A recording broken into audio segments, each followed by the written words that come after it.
우리 열왕기하 이제 24장, 25장은 남유다의 멸망을 다루고 있는 그런 기사 내용입니다.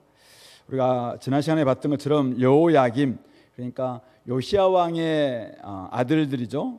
여호야김과 또 여호아하스, 그리고 나중에 보면 시드기야, 다 이제 요시야의 아들이고, 그 다음에 우리 여호야김의 아들이 바로 여호야긴입니다.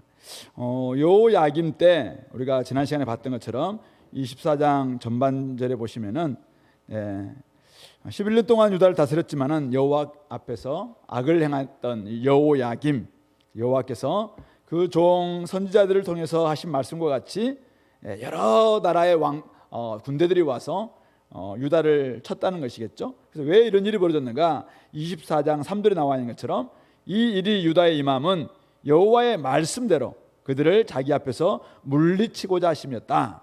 여호와의 말씀이 악을 행하면 하나님이 심판하신다, 그 말씀 그대로 행하심이었고, 또 이는 왜 그렇게 했는가? 므낫세 지은 모든 죄 때문이다. 므낫세가 얼마나 많은 죄를 지었으면은 이렇게까지 하나님 용서하지 않으셨다. 므낫세 죄 때문이다.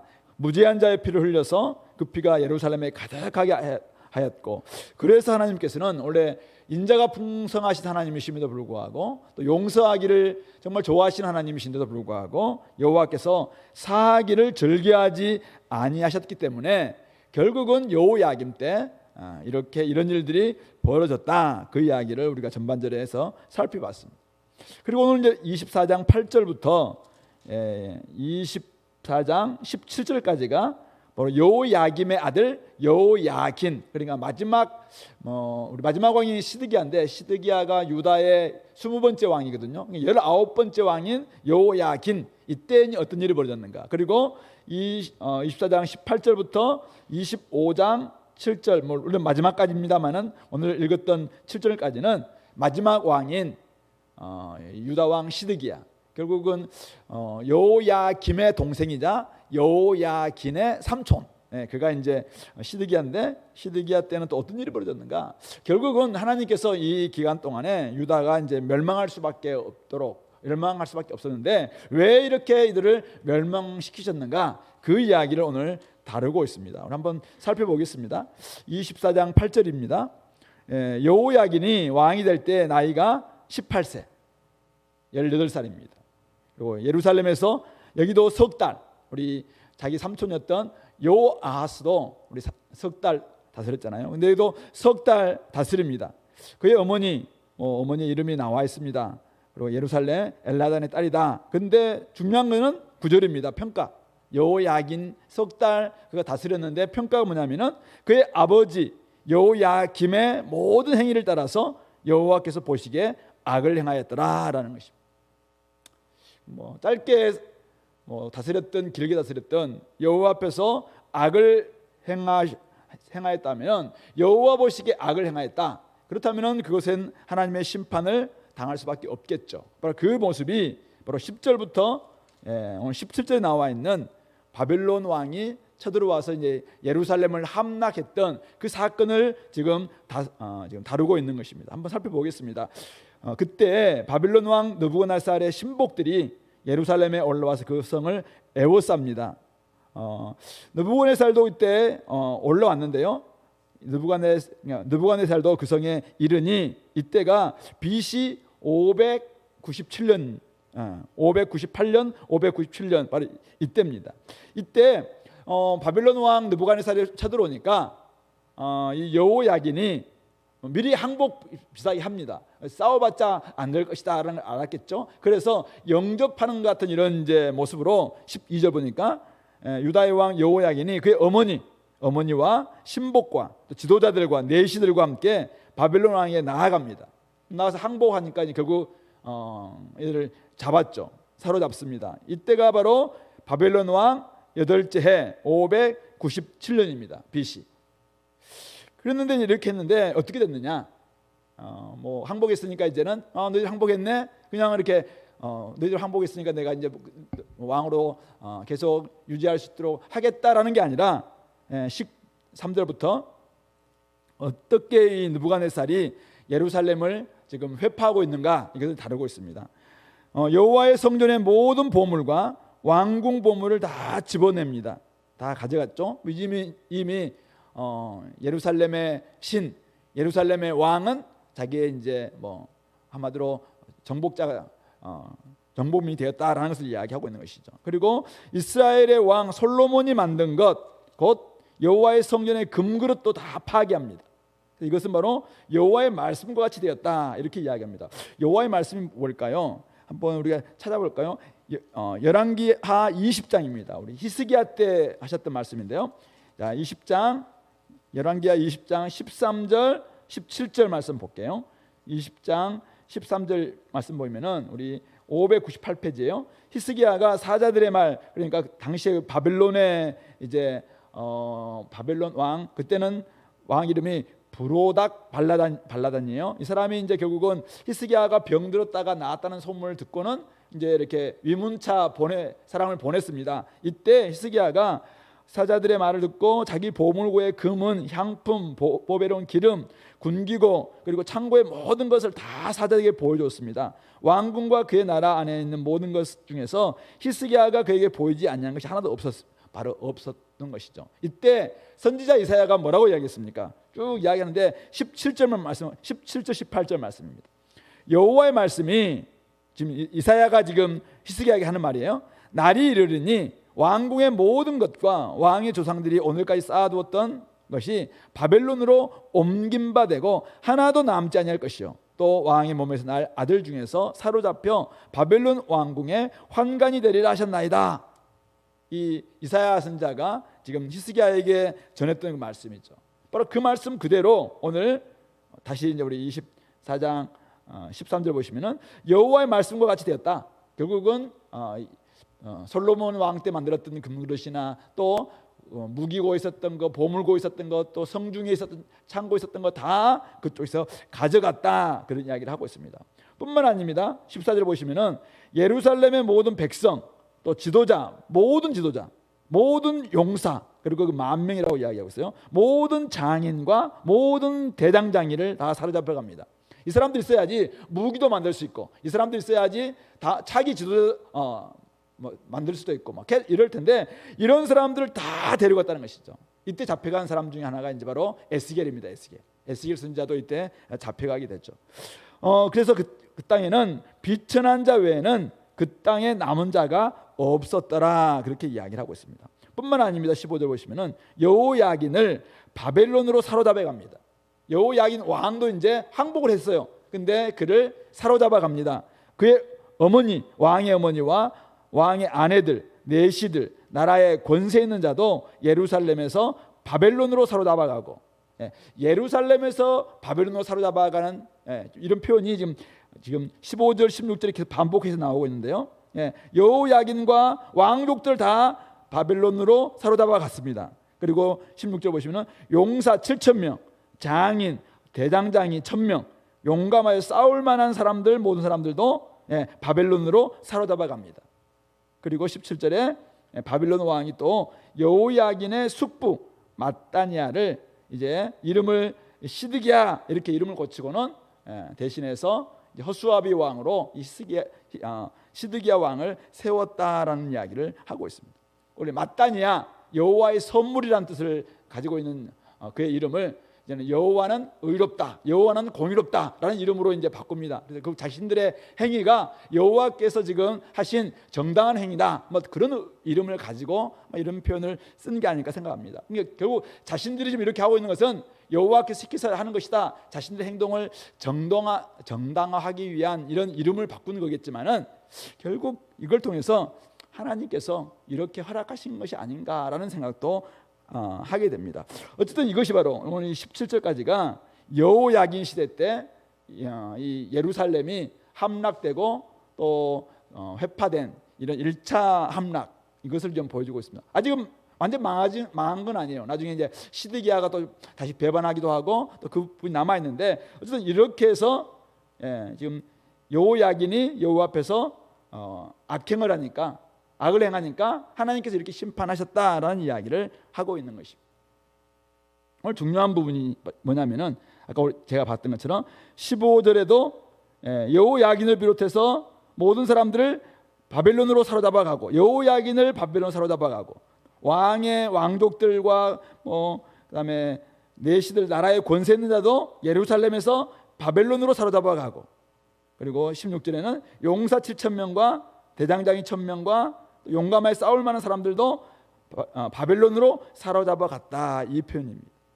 하나님 백성인 이들이 지금 예루살렘에서 바벨론으로 사로잡혀 갔다라는 것이죠. 왜 하나님 백성이 유다에서 바벨론으로 사로잡혀 갈 수밖에 없었는가? 다윗 왕조의 왕인 여호야긴이 물론 그가 이제 연약한 왕이 18살 힘이 없는 왕이기 때문에 사로잡혀 갔다. 바벨론은 당시에 최강의 이제 나라였고 대세였고 그러니까 그에게 그를 항복하니까 그냥 사로잡아 갔겠구나 우리가 알 수 있죠. 우리는 눈에 보이는 명목상의 이제 그 이유는 바벨론이 힘이 강했고 유다가 힘이 약해서 사로잡혀 갔겠다 이렇게 볼 수 있을 것입니다. 그러나 중요한 것은 이거죠. 오늘 수많은 사람들 여호와께서 다스리고 있었던 이 이스라엘 유다가 멸망할 수밖에 없었고 그곳에 있는 모든 사람들이 모든 왕족들과 모든 지도자들과 모든 지금 용사들과 어떻게 이렇게까지 철저하게 사로잡혀 갈 수밖에 없었는가? 단지 바벨론이 강했기 때문에 이스라엘은 이렇게 될 수밖에 없었는가 이거죠. 우리 여기서 볼 수 있는 힌트는 그거죠. 아까 우리 봤던 것처럼 13절에 나와 있는 것처럼 여호와의 말씀과 같이 되었다. 여호와께서 말씀하신 대로 심판하셨구나. 여호와께서 심판하시니까 이렇게 싹쓸이 그리고 유다에 있는 모든 것들이 그냥 바벨론으로 가는 다 사로잡혀가는. 신명기 우리가 계속 우리가 말씀 받습니다만 신명기의 약속이 뭡니까? 하나님께 순종하면 복 받지만은 하나님께 불순종하면 저주를 받는다 이 메시지가 계속 이어지고 있는데 오늘 이 열왕기 하는 역사에서 보여주고 있는 것은 신명기의 언약, 신명기의 그 약속이 그대로 성취될 수밖에 없다라는 것을 보여주고 있는 증거라는 것입니다. 한마디로 말해서 아까 우리 봤던 여호야긴의 평가 24장 9절 그의 아버지의 모든 행위를 따라서 여호와께서 보시기에 악을 행하였더니 이스라엘이 유다가 하나님 백성이 하나님 보시기에 악을 행하니까 하나님께서 이들을 그냥 아예 버려뒀다는 것입니다. 그러니까 모든 사람들이 모든 정치인들이 모든 용사들이 싸울 만한 사람들 모든 앞날을 도모할 수 있는 대장장이들 장인들 젊은이들 그리고 나름대로 뛰어난 사람들 다 사로잡혀 갈 수밖에 없는 이런 모습이 될 수밖에 없습니다. 결국 느부갓네살이 잡아갔지만은 사실상 여호와께서 이 모든 일을 작정하시고 실행하셨다라는 것을 알 수 있는 것입니다. 여호와께서 갈대아 우르에 있던 아브라함을 불러서 이스라엘을 창조하셨습니다. 갈대아 우르, 갈대아는 바로 옛 바벨론이죠. 고대 바벨론 있는 그곳에 있던 아브라함을 불러서 이제는 가나안 땅에서 이스라엘을 창조하셨습니다.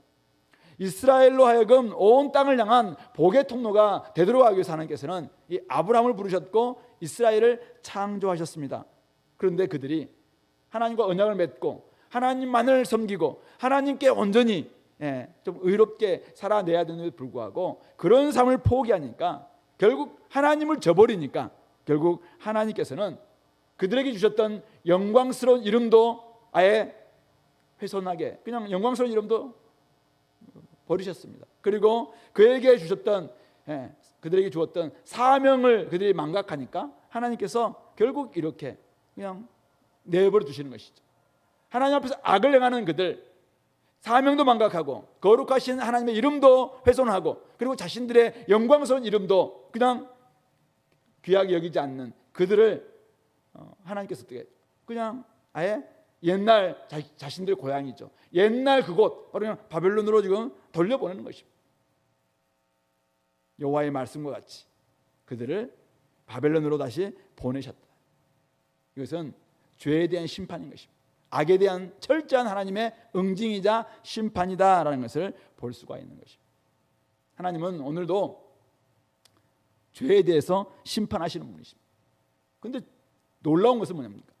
믿지 않는 사람들 죄에 대해 심판하신다, 우리는 그렇게 알고 있습니다. 그런데 이들은 누굽니까? 하나님과 언약 백성입니다.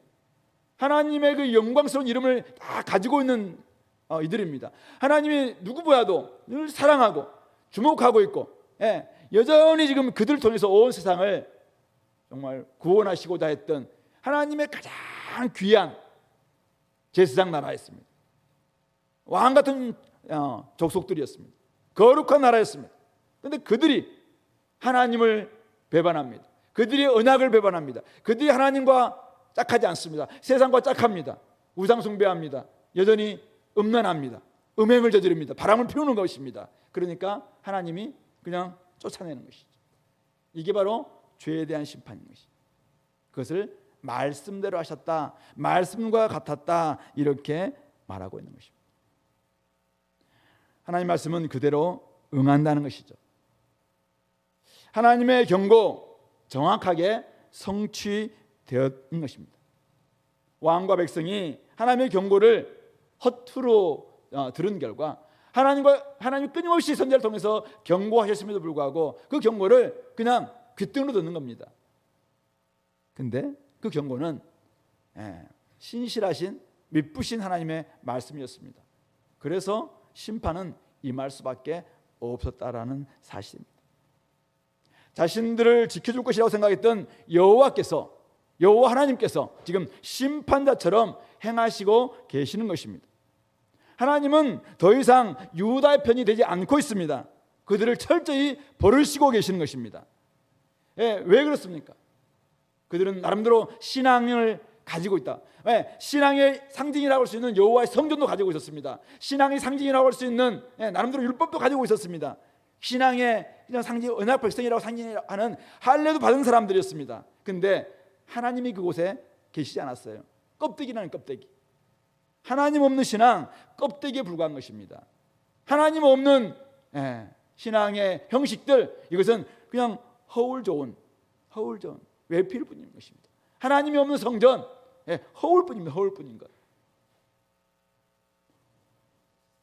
하나님은 허언, 시건 하시는 분이 아니시죠. 하나님 말씀하시면 그대로 이루십니다. 그러므로 오늘도 하나님께서 저와 여러분들에게 말씀하시면 그 말씀은 그대로 이루어진다는 사실을 기억하시기 바랍니다. 하나님께 순종하는 사람들은 하나님의 복을 받을 것입니다. 그러나 하나님께 불순종한다면 심판받습니다. 죄악에 대해서 하나님은 정확하게 심판하실 것입니다. 그때 하나님은 진짜 원수처럼, 대적처럼 우리를 집어삼킬 수도 있습니다. 포로로 잡혀가도록 아예 방치하십니다. 아니, 방치하시는 것이 아예 하나님께서 그냥 내보내는 것입니다. 이것이 바로 하나님께서 지금 하고 계시는 일이죠. 얼마나 무서운 일인지 모릅니다. 그런 점에서 오늘 저와 여러분들도 교회, 한국교회, 또 우리 자신도 마찬가지입니다. 우리가 그동안 오랫동안 신앙생활 잘해온 줄 압니다. 그러나 나의 신앙이 진짜 내용 있는 신앙이냐죠. 내 안에 하나님이 계시고 임재하고 있는가, 내가 하나님을 짝하고 있는가, 하나님 말씀에 순종하고 있는가, 이거 점검해 봐야 됩니다. 만약 하나님을 그냥 여러분들 나름대로 하나님 언제 우리 편이지 이렇게만 생각한 채 하나님 말씀과는 상관없이 살아간다면 하나님은 여지없이 여러분들에게 원수처럼, 대적처럼 그렇게 작동하실 수도 있다는 사실을 기억해야 됩니다. 하나님은 무조건 우리 편이 아닙니다. 오직 하나님 편인 사람들의 편인 것이죠. 그런 점에 오늘 우리가 진짜 하나님 편이 되고 있는가, 이 부분들을 점검했으면 좋겠습니다. 여기서 하나 볼 수 있는 것은 왜 이들을 하나님께서는 그냥 사로잡아 가게 하셨을까 이거죠. 어쩌면 지금 느부갓네살은 왜 이들을 다 죽이지 않죠? 다 죽이지 않고 사로잡아 가고 있습니다. 지금 예루살렘에 있는 이들을 바벨론으로 사로잡아 갔다 이렇게 이야기하고 있습니다. 이것은 죄에 대한 심판이자 이스라엘에 대한 징계죠. 하나님께서 지금 행하시고 있는 징계인 것입니다. 징계는 아픕니다. 징계는 슬픕니다. 징계는 원망스럽습니다. 하지만 징계는 사랑의 또 다른 표현입니다. 사랑하기 때문에 징계하시는 것입니다. 사랑하기 때문에 하나님은 포기하지 않으시고 사로잡아가게 지금 하고 계시는 것입니다. 사랑하기 때문에 고난과 역경, 어려움을 주고 계시는 것입니다. 그걸 통해서 지금 그 징계를 통해서 이 자녀가 연단을 받고 새로운 모습으로 변화되기를 원하시는 하나님의 마음이 있다는 사실이죠. 잠언 3장 11절 12절 이렇게 이야기합니다. 내 아들아, 징계를 경히 여기지 말라. 그 꾸지람을 싫어하지 말라. 대저 여호와께서 그 사랑하시는 자를 징계하시기를 마치 아비가 그 기뻐하는 아들을 징계함같이 하시느니라. 히브리서 12장 7절 8절 11절에서는 바로 이 말씀을 인용하면서 하나님이 아들과 같이 너희를 대우하시나니 어찌 아버지가 징계하지 않는 아들이 있으리요. 징계는 다 받는 것이거늘 너희에게 없으면 사생자여 친아들이 아니니라. 무릇 징계가 당시에는 즐거워 보이지 않고 슬퍼 보이나 후에는 그로 말미암아 연단받은 자들은 의와 평강의 열매를 맺느니라. 아멘. 그렇습니다. 오늘 하나님께서는 이들을 징계하고 계십니다. 이들은 징계하기 위해서 그들이 잘못 살았는 것에 대해서 하나님은 그냥 바로 죽일 수도 있었어요. 그러나 그들을 훈련시키기 위해서 다시 한번 하나님의 백성으로 연단받게 하기 위해서 의와 평강의 열매를 맺게 하기 위해서 이제는 그들을 사로잡아가게 지금 하고 계시다는 사실입니다.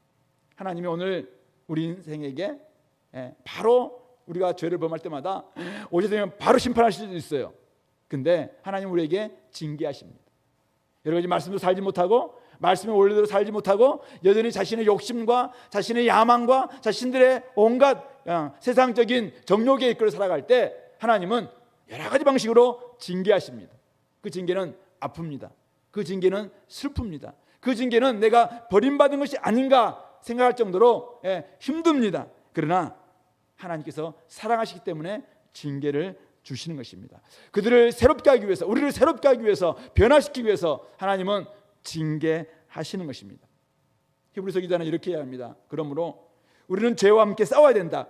피 흘리기까지 싸워야 된다. 그런데 많은 사람들이 아직 피 흘리기까지 대항하지 아니하고 자꾸만 이 죄와 싸워야 됨에도 불구하고 하나님은 징계하시는데 이 징계 속에서 죄와 싸워야 되는데 피 흘리기까지 싸우기보다는 자꾸 거기에 그냥 죄와 짝하기도 하고 세상과 짝하기도 하고 그래서 도리어 더욱더 더 안 좋은 쪽으로 나아간다는 것입니다.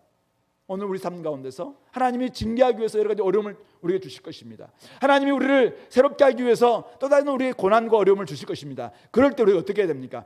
피 흘리기까지 이 죄와 싸워야 됩니다. 우리 자신과 싸워야 됩니다. 우리 욕심과 싸워야 됩니다. 우리의 허영과 싸워야 됩니다. 우리의 야망과 싸워야 됩니다. 우리의 헛된 이런 세상적인 마음과 싸워야 됩니다. 그래서 철저히 죄로부터 우리는 변화되어서 연단받아서 하나님이 기뻐하시는 의의 열매, 평강의 열매를 맺을 수 있어야 됩니다. 하나님의 말씀도 잊어버리고 죄와 짝하는 사람들이 혹시 있다면 위험합니다. 위험하기 짝이 없습니다. 아니, 아직도 하나님이 나를 가만두고 계시다? 하나님이 가만두고 계시는 것이 아닙니다. 어쩌면 지금 벼르고 계실 수도 있어요. 그런 점에서 여러분들이 혹시 내가 여러 가지 어려움 속에서 지금 이렇게 힘들고 어려운 일들이 왜 나한테 있을까? 여러분들 삶을 한번 잘 돌아보시기 바랍니다. 그리고는 여러분 속에 있는 죄와 싸우시기 바랍니다. 하나님이 우리를 고치기 위해서 징계를 주시고 계시는 것입니다.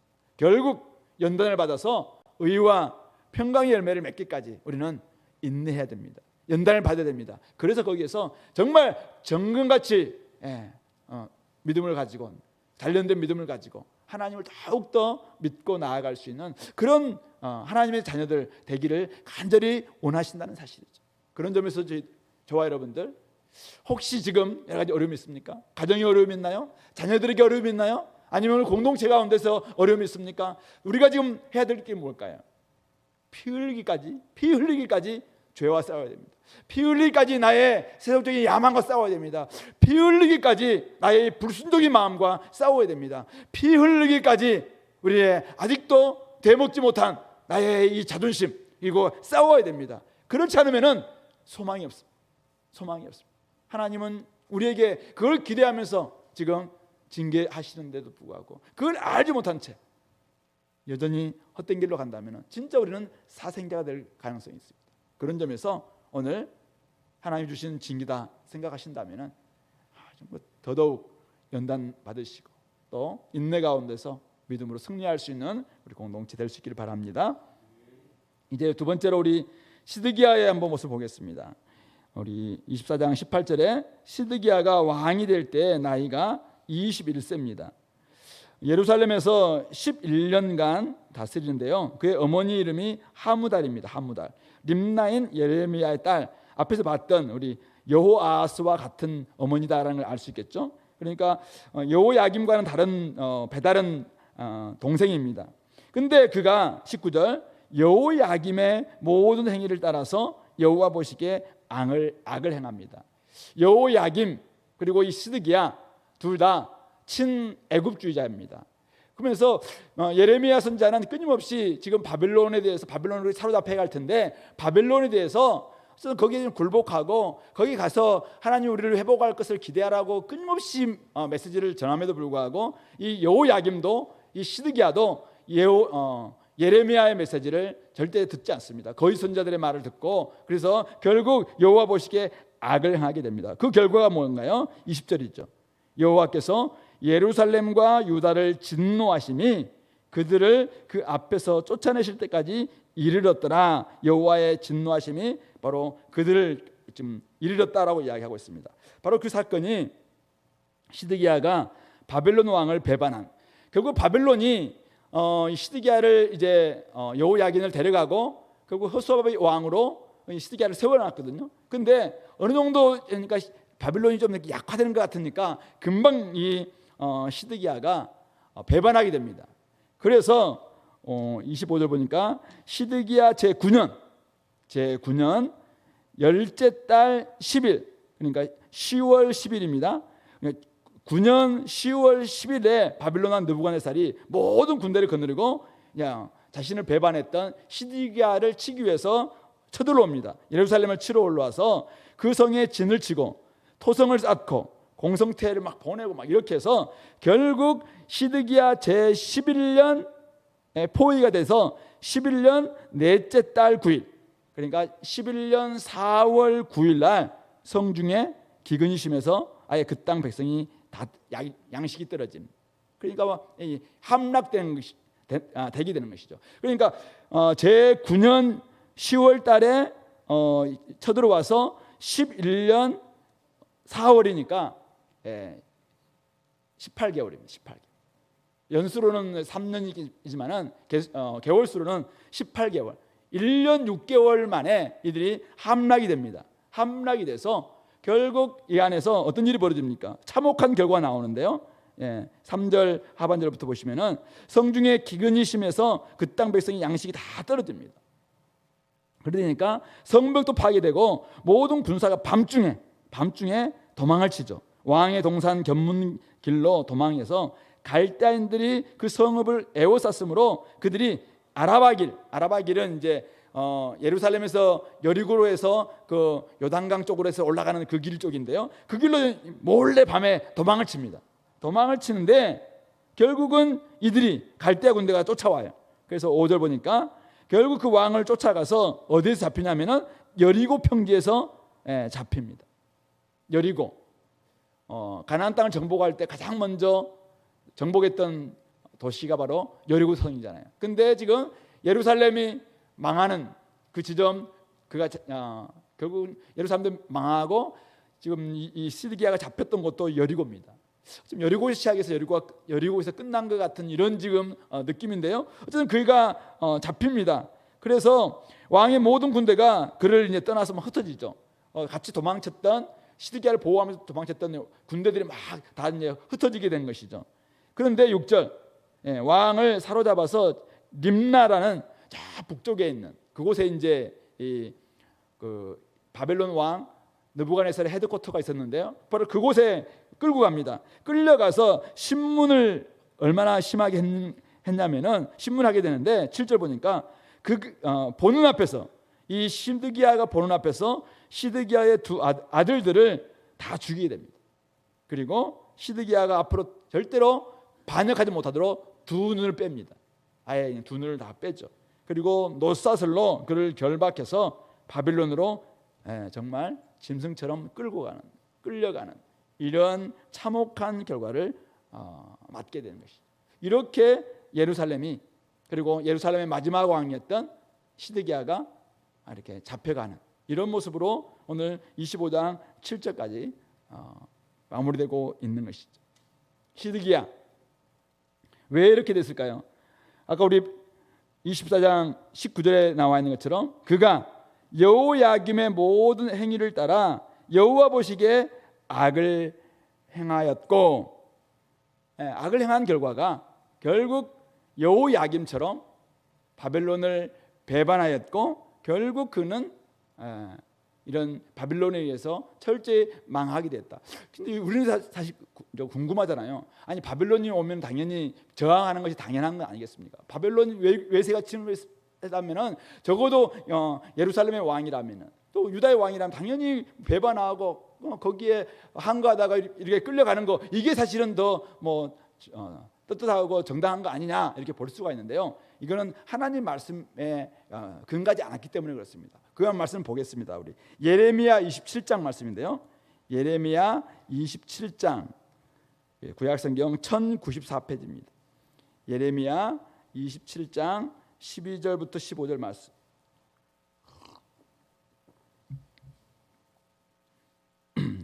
그 앞에서 쭉 다른 거짓 선지자들과 싸우는 예레미야의 모습이 나오고 있습니다만, 우리 12절부터 15절까지만 같이 한번 읽어볼까요? 내가 이 모든 말씀대로 유다의 왕 시드기야에게 전하여 이르되 왕과 백성은 바빌론 왕의 멍에를 목에 메고 그와 그의 백성을 섬기소서. 그리하면 사실이라. 어찌하여 당신과 당신의 백성이 여호와께서 바빌론의 왕을 섬기지 아니하는 나라에 대하여 하신 말씀과 같이 칼과 기근과 전염병에 죽으려 하나이까?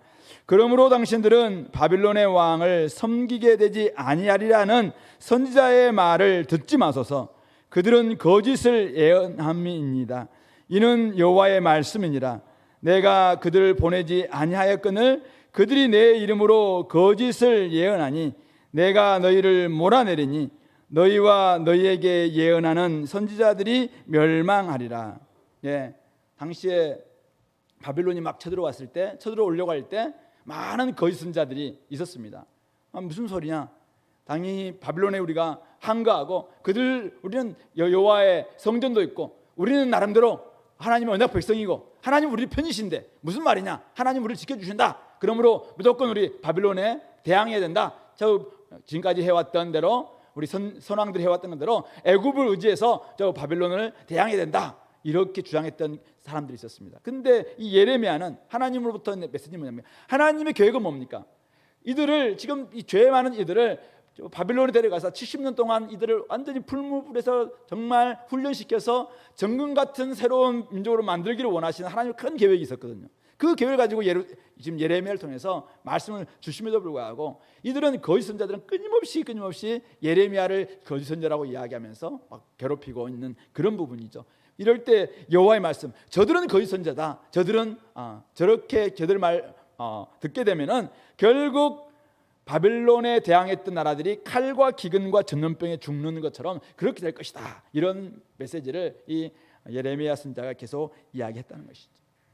그런데도 불구하고 결국 시드기야는 예레미야 선자의 이 경고를 무시하고 하나님 말씀을 무시하고 이 거짓 선자들의 말을 믿고 결국은 바빌론을 배반한 결과가 이런 모습이 되었다는 것입니다. 밤중에 도망할 수밖에 없었고 결국은 자신들의 아들들은 눈앞에서 죽임당할 수밖에 없었고 자신도 두 눈이 정말 빼진 채로 노사슬에 결박되어서 저기 멀리 바벨론까지 사로잡혀가는, 그리고 그곳에서 죽게 되는 이런 신세가 되는 이 시드기야의 모습을 보게 됩니다.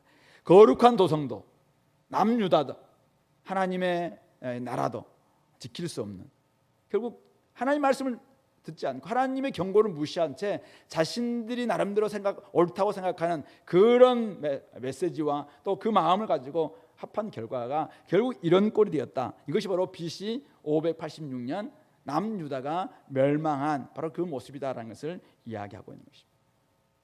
결국 시드기야는 지속적으로 하나님 말씀을 무시했습니다. 지속적으로 하나님 말씀을 거부했습니다. 그는 지속적으로 거짓 선지자들의 말을 믿었습니다. 그래서 하나님께서 주시는 메시지, 이 예레미야와 또 다른 선지자들의 메시지를 철저히 거부했습니다. 그런 결과가 뭔가요? 자신이 참혹한 심판을 당할 뿐만 아니라 자신의 자녀들도 그리고 자신의 백성들도 참혹하고 비참한 멸망의 길로 가는 그 결과를 초래했던 장본인, 그가 바로 시드기야다라는 것을 보여주고 있습니다. 나름대로 이름은 마따니아에서 시드기야 이름을 바꿨습니다. 하나님은 공의로우시다, 여호와는 공의로우시다라는 이름으로 바꿨습니다. 바빌론이 바꿨지만은 어쨌든 나름대로 자기도 여호와는 공의로우시다 이 이름을 의지하면서 살지 않았겠습니까? 근데 이름을 바꾼다고 사람이 바뀌는 게 아니에요. 마음을 바꿔야 됩니다. 마음을 바꿔야 됩니다. 어떤 위치에 올랐다고 해서 사람이 바뀌는 것도 아닙니다. 진짜 바뀌려면은 우리의 마음을 새롭게 함으로 변화를 받아야 됩니다. 근데 마음을 새롭게 함으로 변화를 받으려면은 중요한 게 뭡니까? 마음을 새롭게 함으로 변화를 받았다는 증거가 뭔가요? 내가 지금 지속적으로 하고 있는 것, 그것이 그 사람을 규정합니다. 내가 지금 지속적으로 하고 있는 것, 그것이 그 사람의 운명을 결정합니다.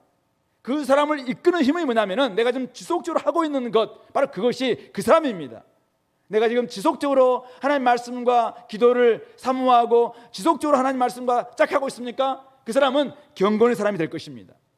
지속적으로 하나님 앞에서 자기의 삶을, 죄를 정말 토설해내고 늘 하나님 말씀을 새롭게 하기 위해서 애쓰고 있습니까?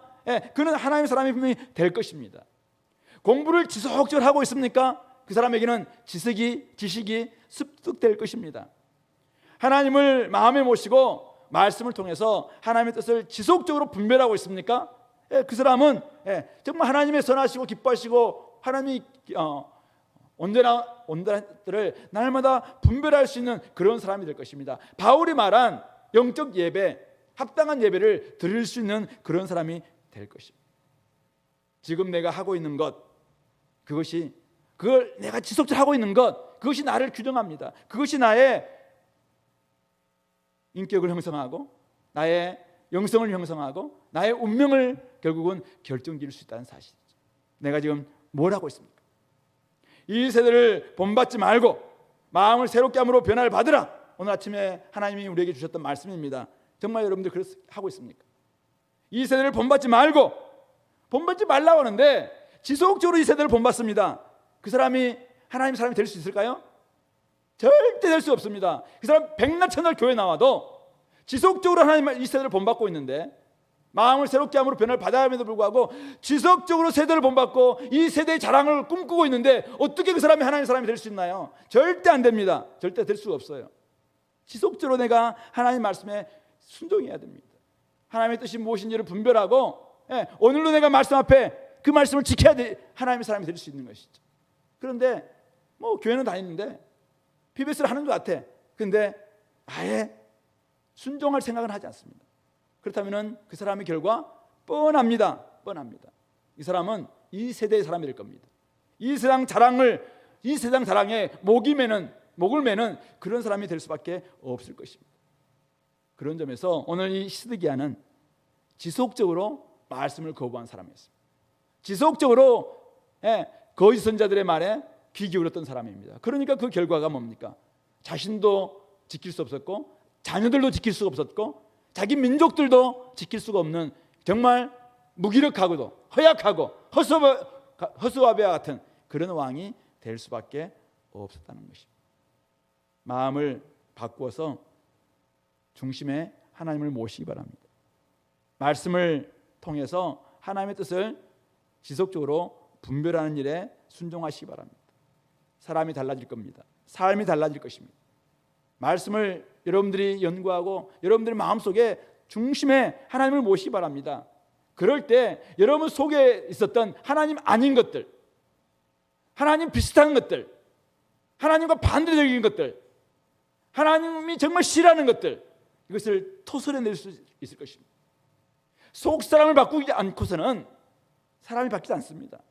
내 속에 온갖 지금 허영이, 내 속에 온갖 세상 것들이 가득 차 있는데 어떻게 우리가 바뀔 수 있습니까? 말씀은 끊임없이 듣지만은 겉모습만 그것은 끊임없이 치장하는 것에 불과해요. 내 속에 하나님 아닌 것들, 하나님이 싫어하는 것들, 하나님이 정말 그것은 가증스럽게 여기는 것들을 토설해내야 됩니다. 토설해내야 됩니다. 가면서 썼던 것들 토설해내야 됩니다. 누군가를 사랑하지 못했던 것들 토설해내야 됩니다. 하나님을 짝해야 됨에도 불구하고 세상과 짝했던 그 마음들 토설해내야 됩니다. 그래야지 결국 그가 하나님의 사람으로 형성될 수 있는 것입니다. 하나님의 사람은 하나님을 지속적으로 의지하는 사람이어야 합니다. 하나님 말씀에 순종하지 않는다면 여러분들이 한번 다 바꿔보십시오. 집도 바꿔보고 차도 바꿔보고 직장도 바꿔보시고 다 바꿔보세요. 뭐 되는지. 하나님께 순종하지 않으면서, 하나님 말씀을 순종하지 않으면서, 마음을 새롭게 하면서 진짜 내 속을 바꾸지 않는데 밖을 다 바꿔본들 어떻게 우리가 진짜 변화가 일어날 수 있겠습니까? 교회도 마찬가지입니다. 우리 속에 진짜 말씀을 순종하지 않는 이 순종이 없는데 뭐 목사를 바꿔보고 뭘 바꿔보고 다 바꿔봐요. 그게 되는가? 안 됩니다. 진짜 우리 속에 있는 내 속 사람을, 내 속을 바꿔야죠. 말씀으로 내 속을 바꿔야죠. 새 사람, 새로운 피조물이 되어야지만이 결국 새 것이 일어날 수 있지 않겠습니까? 그런 점에서 우리가 바꿔야 됩니다. 말씀이 우리 속에 깊이 들어와서 내 영과 관절과 골수와 정말 혼을 찔러 쪼개면서 내 속에 있는 온갖 생각들을 말씀으로 판단받고 그 말씀 앞에 굴복하고 그 앞에서 정말 항복하고 이런 일들이 있어야지 결국 변화가 있겠죠. 주은혜 교회 변화 어디서 찾아옵니까? 담임 목사 바뀌었다고 변화가 올까요? 안 될 겁니다. 여러분들 새로운 조장이 바뀐다고 변화가 올까요? 안 될 겁니다. 잠깐 변화될 것처럼 보일 겁니다. 그러나 진짜 변화는 말씀이 내 속에서 들어와서 나를 헤집어 놔야 됩니다. 그럴 때 지속적으로 그 일들이 가능할 때 진짜 변화가 일어날 것입니다. 여러분들 가정도 마찬가지입니다. 거칠에 너무 중요하게 여기지 마시기 바랍니다. 물론 디자인 중요합니다. 그러나 내 속을 진짜 바꾸는, 지속적으로 그것을 바꾸는 이 일이 없이는 우리는 또다시 우리 자신에게 속을 것이고 사람들에게 속을 것이고 디자인에 속을 것이고 거칠에 속을 것이고 또 이렇게 그냥 결국 이런 꼴이 되고 말구나 이렇게 될 수밖에 없을 것입니다. 그런 점에서 내 속을 진짜 바꿔야 될 시점이라면 바꾸는 역사가 있게 되기를 바랍니다. 오늘 하나님께서는 백성들을 근본부터 바꾸기 위해서 때로는 멸망으로 이끌기도 한다는 사실을 기억하시기 바랍니다. 악을 가지고는 하나님의 뜻을 수행할 수 없기 때문에 하나님은 바벨론 70년의 포로 생활이 필요했던 것입니다. 그래서 죄악이 벗겨지고 하나님을 의지하는 백성으로 태어나게 만들기 위해서 지금 이렇게 그들을 바벨론으로 지금 아주 이주시키고 있는 것입니다. 사로잡혀가게 하고 있는 것입니다. 하나님은 심판과 징계를 통해서 악을, 죄를 지금 그 모양이라도 다 벗겨내고 싶어하고 계시는 것입니다.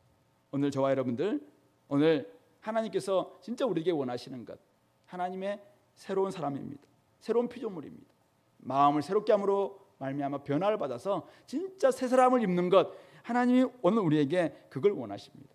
바로 새 언약처럼 우리 속에 부드러운 마음, 그래서 하나님 앞에 순종할 수 있는 마음, 겸손의 마음, 그 마음을 통해서만이 하나님의 말씀을 지킬 수도 있고 결국 우리가 새로운 삶을 영위해 나갈 수도 있을 것입니다. 우리 힘으로 안 됩니다. 그래서 성령님을 주셨습니다.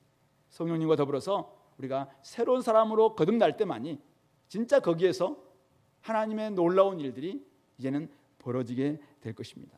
만약 그렇지 않다면 나도 죽고 내 자녀들도 죽고 내 가족들도 죽고 내 백성들도 죽을 수 있습니다. 오늘 이 시드야가 그랬던 것처럼 그럴 수 있을 것입니다. 그런 점에서 내 자아가 산산이 깨어지지 않는다면 참된 구원은 요원합니다. 내가 죽는 그곳에서 새로운 한 백성이 태어나기 때문에 그렇습니다. 오직 하나님의 새로운 한 의, 거기에서 새 이스라엘이 탄생하는 것처럼 내가 죽어야지 진짜 하나님이 기대하시는 변화가 일어나게 될 것입니다. 자기 자아로 똘똘 뭉쳐져 있는, 옛 자아로 똘똘 뭉쳐져 있는, 아니 거듭났다고 이야기하면서도 옛 자아를 똘똘 뭉쳐진 채로 감추고 있는 그런 모습 가지고는 절대로 새롭게 변하지 않을 것입니다. 그런 점에서 오늘 아침에 말씀을 들었습니까? 그 말씀 앞에 진짜 여러분들 말씀 앞에 반응하시기 바랍니다. 자기 힘으로 하려는 시도를 내려놓으시고, 내가 죽자, 내가 죽어야 되는 것이구나, 그래야지 내가 살 수 있는 것이구나, 하나님께 사로잡혀야 되는 거구나, 내 마음, 내 모든 것을 생각과 가치와 선택과 뭔가 결정할 수 있는 가장 중요한 우리 인간의 내소라고 하는 그 마음을 하나님께로 가득 채울 수 있도록, 하나님으로 가득 채울 수 있는 이 변화 없이는 안 되는 것이구나, 하나님께 사로잡혀야 되는 거구나, 이것을 깨달았으면 좋겠습니다. 하나님의 뜻에 순종할 수 있기 바랍니다. 그럴 때 비로소 구원이 있고 비로소 생명이 있는 것입니다. 내가 사는 곳, 나도 죽고 다른 사람도 죽일 수 있습니다. 그러나 내가 죽는 그곳이 바로 내가 사는 곳이고 다른 사람들을 살릴 수 있는 것입니다. 가정이 여러 어려움이 있습니까? 내가 죽어야 됩니다. 내가 죽어야지 자녀가 살 수 있습니다. 내가 죽어야지 가정이 살 수 있습니다. 내가 죽어야지 결국 이웃도 살 수가 있습니다. 오늘 자기를 너무 살리려고 감추고 또 가면 쓰고 또 포장하고 그런 시도들 내려놓으시고 그것을 철저히 하나님께 토설하시고, 이제는 정말 하나님이 우리를 멸망으로 이끄시는 것처럼, 지금 이들을 바빌론 포로로 이끄시는 것처럼 하나님이 우리를 지금 절망으로 이끌고 있다면 그 절망 속에서 하나님을 만나시기 바랍니다. 그리고는 거기에서 하나님 우리를 다시 빚어주시는 그 놀라운 성령의 은혜를 체험하시고 일어나서 마음껏 하나님을 높일 수 있는 우리 공동체 될 수 있게 되기를 하나님 소망합니다. 말씀을 좀 기억하시면서 같이 한번 기도합시다. 오늘 여호야긴과 시드기야에 임한 심판을 살펴보면서 결국 하나님의 심판은 말씀을 지키지 않아서 응한 심판이었고, 죄에 대한 심판이자 이것은 하나님이 우리를 사랑하시기 때문에 주시는 징계이기도 하다라는 것을 말씀을 드렸습니다.